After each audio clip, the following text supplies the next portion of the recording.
According to the news today, new inventions show the way. Smart systems help our lives to grow, but there's still so much we need to know.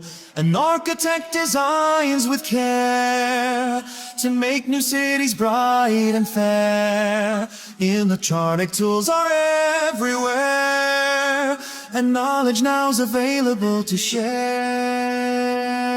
Some people complain, some feel dissatisfied. When things are faulty, hope can hide. But when we repair, we learn and try. Innovation helps us reach the sky. We must protect our world from pain.